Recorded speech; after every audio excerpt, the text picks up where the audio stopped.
Hello everyone, welcome to Daily News Simplified, the what, why and how of newspaper reading. Today we shall be analyzing the Delhi edition of the Hindu newspaper dated 25th of August 2018. Let's start. Now let us start with the first article in the Hindu newspaper. This article has appeared on page number 9. The title of the article is Poll Panel to Brainstorm on Key Issues. Now let us try to understand this particular topic. Why this article is in news is because the Election Commission of India has scheduled a meeting with all recognized national as well as state political parties. This meeting is scheduled on 27th of August 2018 in New Delhi. The main purpose of this meeting is to discuss on the electoral reforms which the Election Commission of India seeks to introduce. Now coming to why this topic is important from the exam perspective, this article shall be part of your GS paper 2. In this paper, it shall be part of the topic of Representation of People's Act. Further, normally questions have been asked with respect to the electoral reforms in the prelims as well as mains. For instance, there was a question asked in the UPSC mains 2016. The question was, the Indian party system is passing through a phase of transition which looks to be full of contradictions and paradoxes. Discuss. Now, having understood the importance of the article, now let us understand the various facets of the article. In order to understand the flow of this particular video, let us try to understand the list of topics we will be covering in this particular article. The first topic shall be the need for electoral reforms in India. Second topic shall be the problems which has been highlighted by the Election Commission, which is the focus of this particular article. And finally, we will try to understand as to what proposals the Election Commission has given in order to remove the problems associated with the election framework in India. Now let us start with the first topic of need for electoral reforms in India. Now, as you know, free and fair election is considered to be a hallmark of a matured democracy. It is in this context, electoral reforms becomes extremely important from India's democracy perspective. Let us analyze some of the problems associated with the Indian electoral system. One of the biggest problems associated with the electoral system in India is there is political corruption at the highest level. Now why this is important is because the second ARC report on ethics and governance has highlighted that the political corruption during the election is a main root of corruption in India, which means the political corruption at the highest level in turn percolates to the lowest level in the administration system. Thus, there is a need to reduce the political corruption during the elections. The second problem is with respect to politician and corporate nexus. This problem has also been highlighted by the second ARC in the report of ethics and governance, wherein it has stated that the corporate funding to the political parties in India has created a nexus between the politicians as well as the corporate entities, wherein the ruling political parties tend to favor the corporates which have given huge amount of money to the parties during the elections. Now this nexus between the politicians and the corporate can actually be considered as one of the biggest threat to the Indian democracy, where the will of the corporate entities prevail upon the will of the people.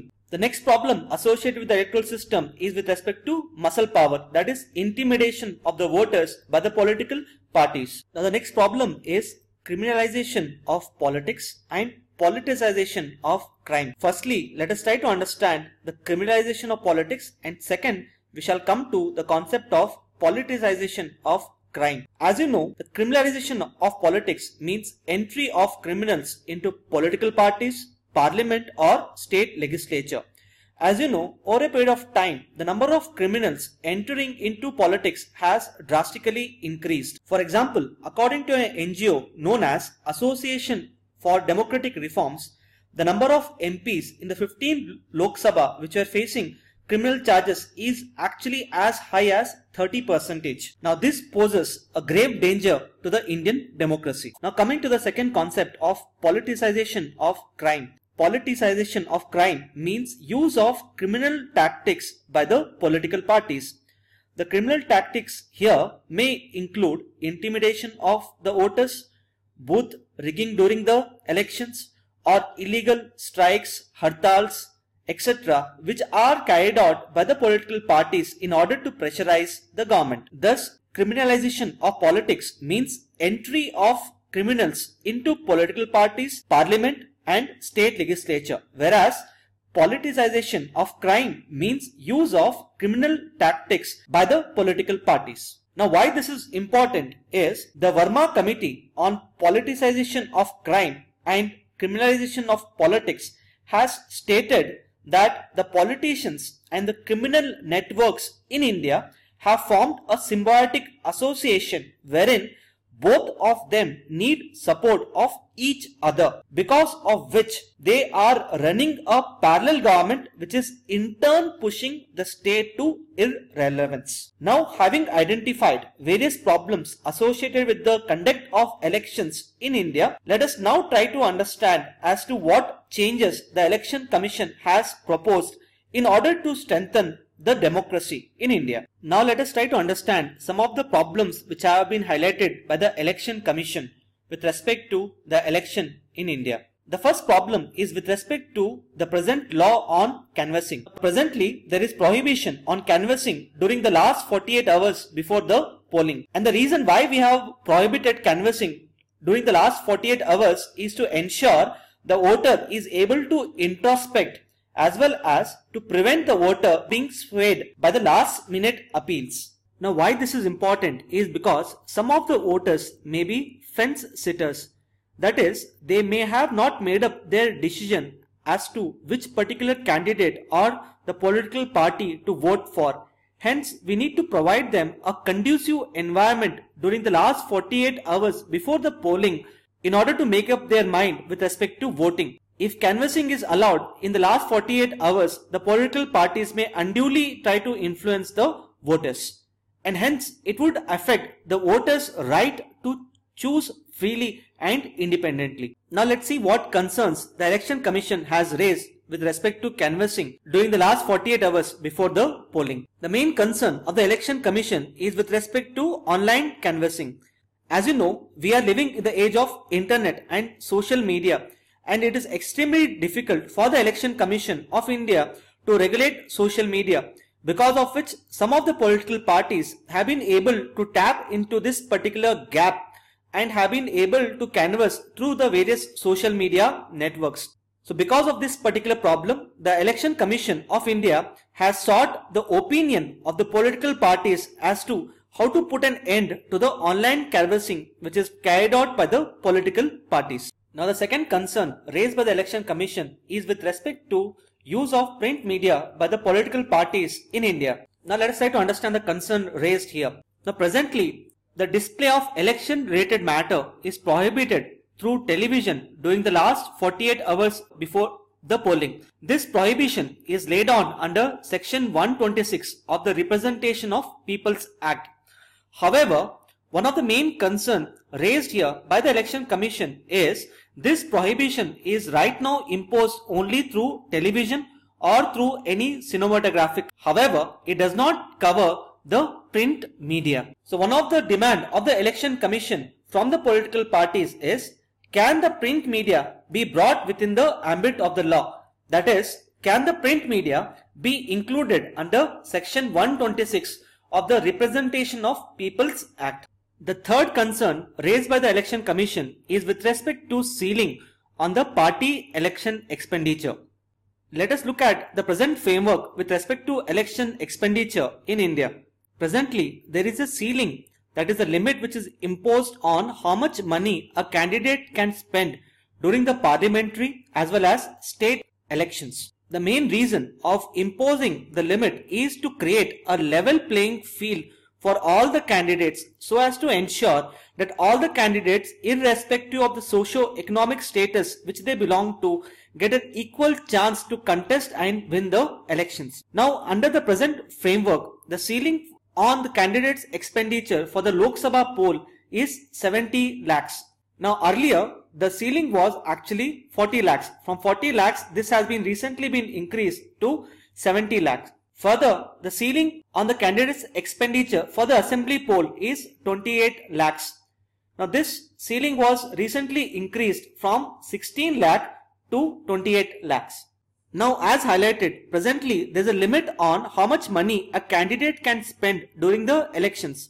However, there is no limit on the money which can be spent by the political party. This is in turn giving scope for huge amount of flow of money during the elections, which in turn unduly influences the voters. Let's see the proposal of the Election Commission with respect to the ceiling on party election expenditure. The Election Commission of India has proposed that the ceiling should be 50% or not more than the expenditure ceiling limit provided for the candidate multiplied by the number of candidates for the party. Now let's try to understand this by an example. Let's say party A has totally 10 candidates, and since each candidate can spend maximum up to 70 lakhs during the Lok Sabha poll, the total amount which can be spent by all the candidates put together shall be around 7 crores. Now the limit shall be 50% or not more than the 50%, which means in this case it shall be either 3.5 crores or not more than 3.5 crores. This shall be the limit on the party related expenditure during the elections. Now this is a proposal put forward by the Election Commission. Let's see whether the political parties in India would agree to have a limit on their expenditure during the elections. The next concern raised by the Election Commission is with respect to inability of migrants to vote. Now why this is important is, in case of elections in India, the Election Commission has found out that there is a poor turnout of the voters. For example, in the last Lok Sabha, the voter turnout was actually around 60% only. And one of the main reasons for the poor turnout of the voters is presently, according to some of the estimates, migrants account for almost 1/3 of the total population. Which means since the people are moving from rural to urban areas, or say from one state to another, they have been unable to exercise their vote. It is in this context the Election Commission has asked for certain recommendations from the political parties as to how to ensure that the migrants are also able to vote during the elections. The next concern raised by the Election Commission is with respect to poor representation of women in India. In order to highlight this particular fact, the Election Commission of India has highlighted a very embarrassing figure. It has highlighted that in the 16th Lok Sabha, out of the total MPs, only 11% of the MPs are actually women, which is far lower than the global average of 33% representation to the women in the decision-making bodies. Further, there is an index called as Gender Gap Index. This index is published by an international organization called as World Economic Forum.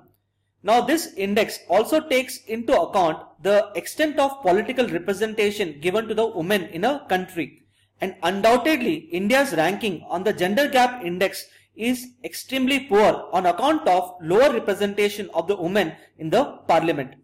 In this context, the Election Commission of India has highlighted that there is a need to enhance the women participation at the parliament level, for which the Election Commission of India has sought the opinion of the political parties. Now finally, this is essentially a news in transition, wherein Election Commission of India has sought an opinion from the political parties in India in order to bring about the electoral reforms. And this meeting is scheduled to be held on 27th of August. Let us wait and watch as to what will be the outcome of this meeting on the 27th of August. Having understood about the electoral reforms proposed by the Election Commission of India, now let us move to the next article. Now this article is on page number 11 in the business section of the Hindu newspaper. This article talks about the Forex Reserves in India. Let's start with the analysis of this article. This article is in news because there has been a depletion of Forex Reserves in India by almost $33 million. And this depletion has mainly taken place due to depletion in the foreign currency assets. Now this topic shall be important from the perspective of GS paper 3. In this GS paper 3, it shall be part of the Indian economy and various issues. Let us look at one of the questions asked in the prelims 2013 from this particular topic on the Forex Reserves. The question was, which among the following groups of items is included in India's foreign exchange reserves? We will be coming back to the answer of this particular question at the end of the video. Let us first try to understand as to what are the main components of Forex reserves in India. The first component is foreign currency assets. The foreign currency assets in India is basically dominated by dollar as well as other internationally accepted currencies such as euro, pound, yen, etc. The second component of Forex reserves happens to be gold. And the last component is special drawing rights, which stand for SDR. Now SDR is an international reserve asset which has been created by the International Monetary Fund, and this SDR supplements the Forex reserves of a member country. Now, as discussed, the Forex reserves in India mainly consist of three components, that is foreign currency assets, second is the gold, and the third one is special drawing right. Now, India has approximately around $400 billion worth Forex reserves. And in terms of ranking of the countries in terms of Forex reserves, India is presently placed at the 8th position. Now these are the basics which you need to know from the perspective of prelims.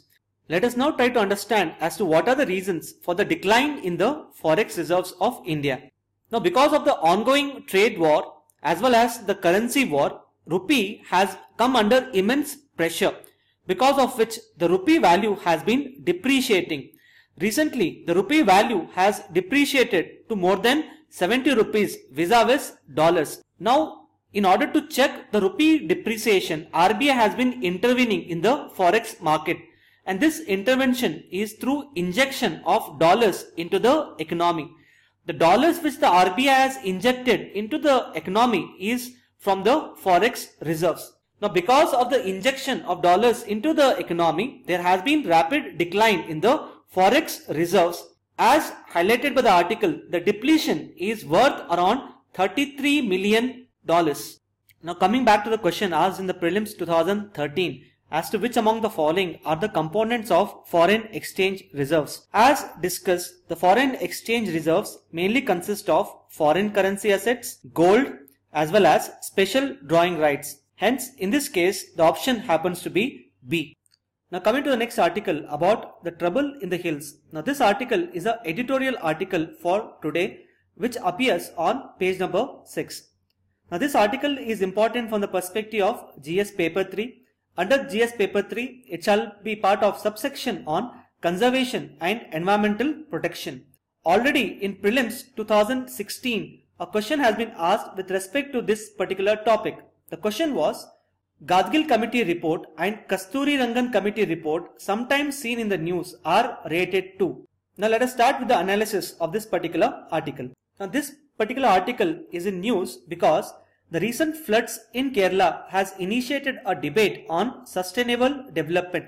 The floods in Kerala has highlighted a very important fact that we need to harmonize our need for economic development with the need to conserve the environment. It is in this context, this article becomes extremely important from the exam perspective. Now, as you know, Western Ghats is considered to be one of the biodiversity hotspot across the world, since it provides habitat to some of the critically endangered as well as endemic species in India. Hence, in order to conserve and protect the Western Ghats, the government had appointed 2 committees. The first committee was Kasturi Rangan Committee, and the second committee was a committee led by Madhav Gadgil, which is also known as Western Ghats Ecology Expert Panel. Now this article focuses on the recommendations of Madhav Gadgil Committee. The reason being, recently Madhav Gadgil has highlighted that the recent floods in Kerala has been because of short-sighted policy making by the Western Ghat states. Further, he has also warned that the Goa may be next. In this context, the article has highlighted that there has to be a collaborative effort among all the Western Ghats states in order to protect and conserve the diversity in the Western Ghats. Here, it has highlighted that the states of Kerala, Karnataka, Tamil Nadu, Goa and Maharashtra have to come together for consultations, and such consultations must be based on the reports submitted by the Kasturi Rangan and Madhav Gadgil so as to take certain corrective actions in this regard. Further, the article has also given certain suggestions.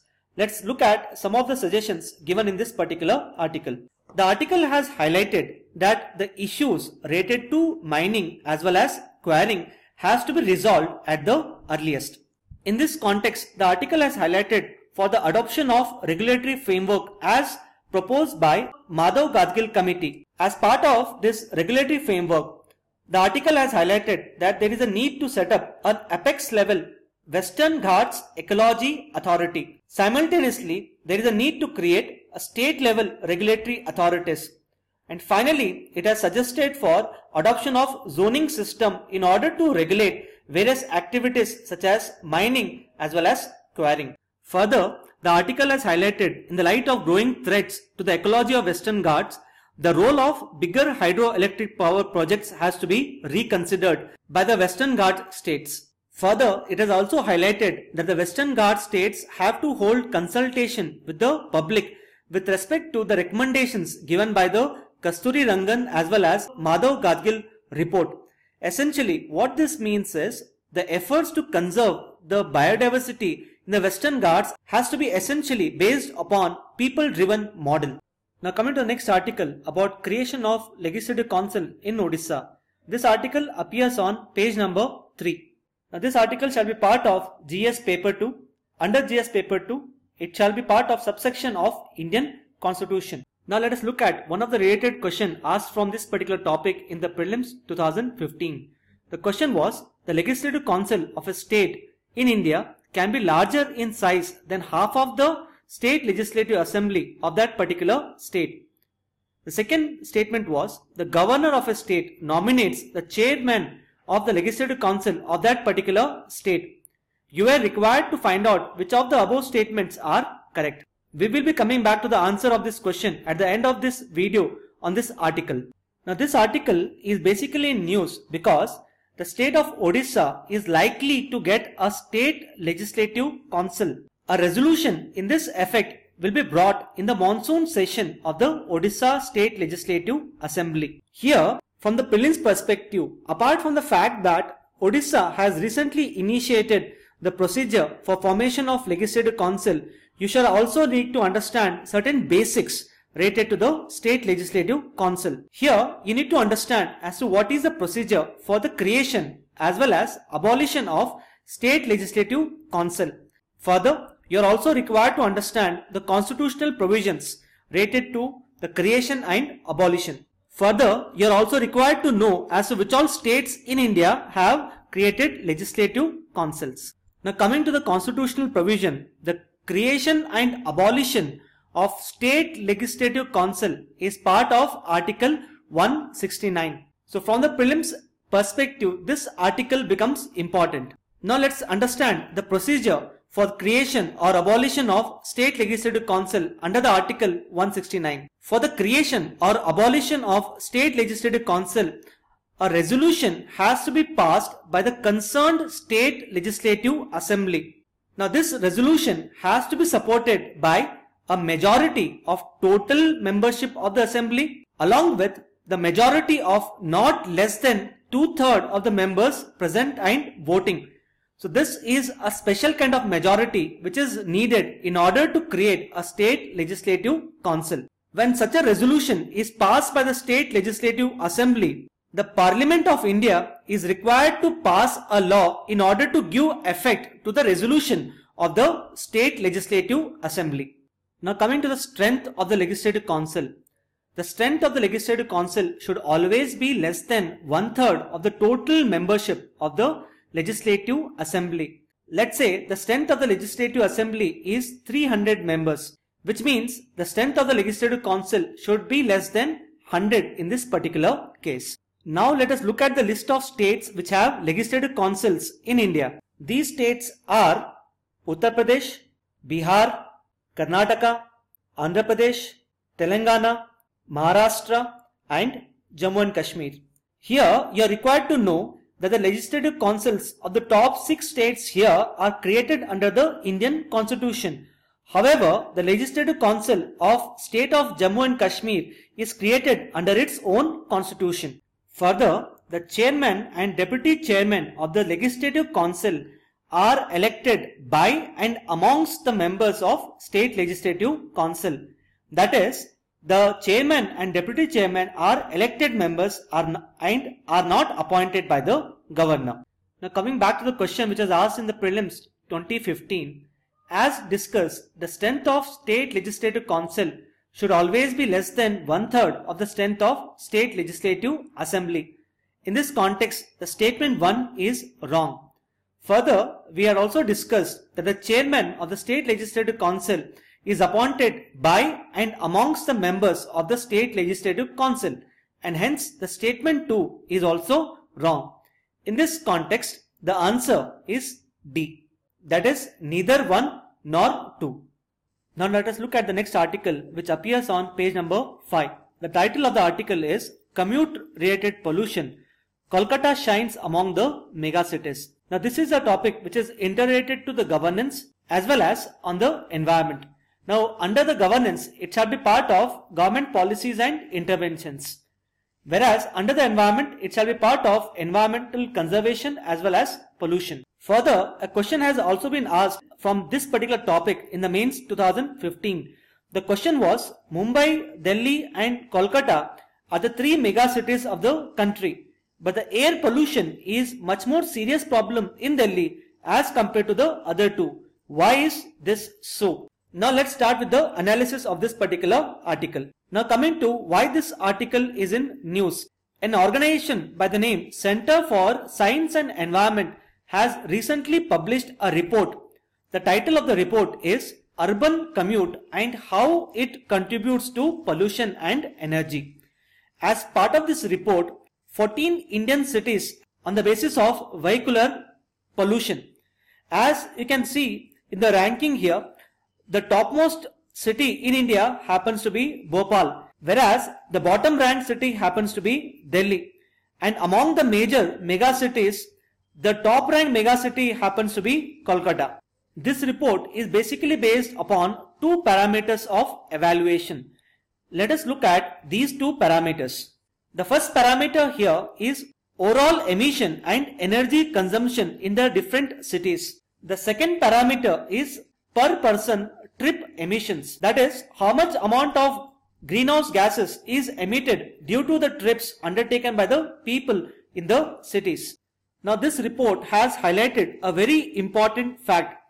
It has highlighted that despite the fact that Delhi uses CNG, which is a much cleaner fuel, for its public transport system, a higher share of public transport ridership, Delhi is still ranked at the bottom of the table because of overall emissions. Now this report has highlighted certain important facts related to transport sector in India. The first fact which it has highlighted is that the use of private vehicles can be curtailed through use of mass rapid transit system.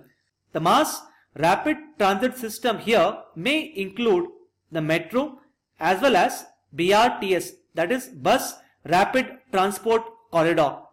For example, it has highlighted that Kolkata is among the top ranked megacity because of its well established public transport culture. The second important fact highlighted by the report is that the mode of transport is not necessarily dependent upon the income of the people, for which the report has taken the example of Mumbai, wherein it has highlighted that in spite of the fact that the Mumbai has higher GDP, the people in Mumbai use more of public transport and less of private transport. And finally, with respect to Delhi, it has highlighted the fact that the Delhi is bottom ranked because of mainly 2 reasons. The first reason being the higher population in Delhi, and the second reason being use of more private vehicles. Now this is important because National Urban Transport Policy of the Government of India emphasizes on moving people and not vehicles. With this, we have come to the end of the discussion. Now let's look at the question for the day.